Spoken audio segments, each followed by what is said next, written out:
بسم الله الرحمن الرحيم. مثلهم كمثل الذي استوقد نارا فلما أضاءت ما حوله ذهب الله بنورهم وتركهم في ظلمات لا يبصرون. یہ سورہ بقرہ کی آیت نمبر 17 ہے، جس کا ترجمہ ہے کہ ان کی مثال اس شخص کی سی ہے کہ جس نے رات کی تاریکی میں آگ جلائی، اور جب آگ نے اپنے ارد گرد تمام چیزوں کو روشن کیا تو اللہ تعالیٰ نے ان لوگوں کی روشنی زائل کر دی اور ان کو اندھیروں میں چھوڑ دیا کہ کچھ نہیں دیکھتے۔ دراصل اس آیت میں بھی منافقین اور کفار کی طرف اشارہ کیا گیا ہے، اور خاص طور پہ منافقین، چونکہ تذکرہ منافقین کا چل رہا ہے۔ پچھلی آیتوں میں بھی بتایا گیا کہ کس طریقے سے وہ اپنے آپ کو ہوشیار سمجھ رہے ہیں اور اللہ کے رسول اور مومنین کا مذاق بنا رہے ہیں، جس کے جواب میں بتایا گیا کہ حقیقت میں وہ خود اپنا مذاق بنوا رہے ہیں، اور جس دن اللہ کی پکڑ ان کے ساتھ میں آئے گی تو ان کو پتہ چل جائے گا کہ اللہ نے ان کا مذاق کیسے بنایا۔ تو اس آیت میں یہی بتایا گیا ہے کہ جس طریقے سے قرآن اپنے واضح انداز میں توحید اور اللہ کے رسول صلی اللہ علیہ وسلم جس دعوت کو پیش کر رہے ہیں، ان کے دلائلوں کو پیش کر رہا ہے، تو یہاں آگ سے روشنی سے مراد دی گئی ہے کہ یہ جب اندھیرا ہوتا ہے تو انسان کو کچھ نظر نہیں آتا، لیکن جب روشنی ہوتی ہے تو اس میں دیکھ کر وہ چلنے کی کوشش کرتا ہے، وہ چلتا ہے۔ لیکن یہ ایسے بد نصیب اور محروم ہیں کہ اس روشنی سے بھی فائدہ نہیں اٹھا پا رہے ہیں۔ دراصل ان کے اعمال رذیلہ، برے اعمال کی وجہ سے اور بری سوچ کی وجہ سے اس روشنی سے اللہ تعالیٰ نے فائدہ اٹھائے، اس سے بھی ان کو محروم کر دیا، جس کو بتایا آگے صم بکم عمی فہم لا یرجعون، کہ بہرے ہیں، گونگے ہیں، اندھے ہیں، کسی طرح لوٹ نہیں سکتے، یعنی کہ کچھ بھی ان کے سامنے روشن دلائل، حقائق رکھے جائیں، اس کے باوجود وہ سیدھی راہ یعنی صراط مستقیم پر لوٹ کر نہیں آئیں گے۔ اس کے بعد میں آیت نمبر 19 میں فرمایا او کصیب من السماء فیہ ظلمات ورعد وبرق یجعلون اصابعهم فی آذانهم من الصواعق حذر الموت واللہ محیط بالکافرین۔ ان کی مثال اس بارش کی سی ہے جو آسمان سے نازل ہوتی ہے اور اندھیرے پر اندھیرا چھاتا ہے بادل کے گرجنے کی وجہ سے، بجلی کی کڑکنے کی وجہ سے،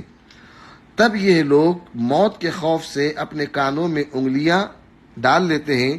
اور حقیقت تو یہ ہے کہ واللہ محیط بالکافرین، اللہ تعالیٰ نے ان کو یعنی کافروں کو ہر طرف سے گھیرے ہوئے ہیں۔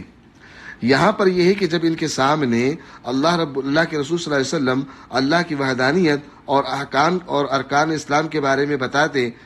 تو یہاں پر جہاں منافقین کے ایک گروہ کا ذکر کیا گیا، یہاں پر ایک منافقین کا ایک طبقہ اور تھا، اس کی طرف بھی اشارہ کیا گیا کہ بسا اوقات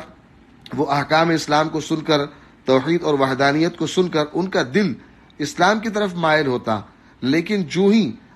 احکام اسلام یعنی اسلام کے احکامات ان کو بتائے جاتے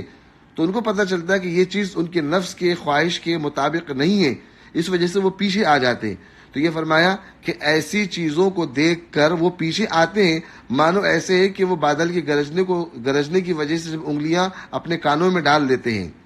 پھر اس کو مزید سمجھایا یکاد البرق یخطف ابصارهم كلما اضاء لهم مشوا فيه واذا اظلم عليهم قاموا ولو شاء الله لذهب بسمعهم وابصارهم ان الله على كل شيء قدير، کہ بہت ہی ممکن ہے کہ وہ بجلی ان کی آنکھوں کی روشنی لے لے۔ جب بجلی چمکتی ہے، ان پر روشنی آتی ہے، اس کی روشنی میں کچھ دور چلتے ہیں، اور جب اندھیرا چاہتا ہے تو کھڑے ہو جاتے ہیں۔ حالانکہ اگر اللہ رب العزت چاہتے تو ان کے کانوں سے سننے کی طاقت کو اور آنکھوں سے دیکھنے کی طاقت کو بھی چھین لیتے۔ تو ان آیات مبارکہ میں اللہ رب العزت نے منافقین کے ہی ان تمام قسموں کو بیان کیا کہ کس طریقے سے منافقین اپنے آپ کو ہوشیار سمجھتے تھے۔ ان کی تجارت کے بارے میں بتایا کہ وہ بالکل نفعمند تجارت نہیں کر رہے تھے۔ یہ بھی بتا دیا کہ حقائق بالکل واضح انداز میں ہونے کے باوجود وہ حقائق کو تسلیم نہیں کر رہے تھے، جس کو روشن آگ سے تعبیر دیا گیا کہ ایسی واضح ہونے کے باوجود ان کے دل اللہ کے نور سے دور ہو رہے ہیں، اور اصل میں اللہ تعالیٰ نے ان کے دلوں پر مہر لگا دی ہے اور ان کو اندھا بنا دیا ہے، جس کی وجہ سے وہ ان چیزوں سے بھی محروم ہیں۔ تو یہاں تک قرآن مقدس نے سورہ بقرہ کی ابتدائی آیت میں منافقوں کی تمام اور کافروں کی اور مومنین کی اور متقین کی شروع میں تمام ان کی قسموں کو بیان کیا۔ یہاں تک اللہ رب العزت نے منافقین کے حالات کو بھی بیان کیا کہ وہ صرف اپنے نفاق اور گمراہی میں پھنسے رہے، اسلام کے واضح دلائل جس کو آگ کی روشنی سے تشبیہ دی گئی ہے، وہ چیز سامنے آنے کے باوجود، اس سے ہر چیز ماحول صاف نظر آ رہا ہے، اس کے باوجود وہ اسلام کی حقائق ان پر کھل رہے، لیکن اپنی ضد اور عناد کی وجہ سے اللہ تعالیٰ کی یہ روشنی سے وہ فائدہ نہیں اٹھا رہے۔ نتیجہ یہ ہوا کہ اللہ تعالیٰ نے یہ روشنی ان سے سلب کر لی اور دیکھنے کی قوت سے ان کو محروم کر دیا۔ باقی انشاءاللہ کل۔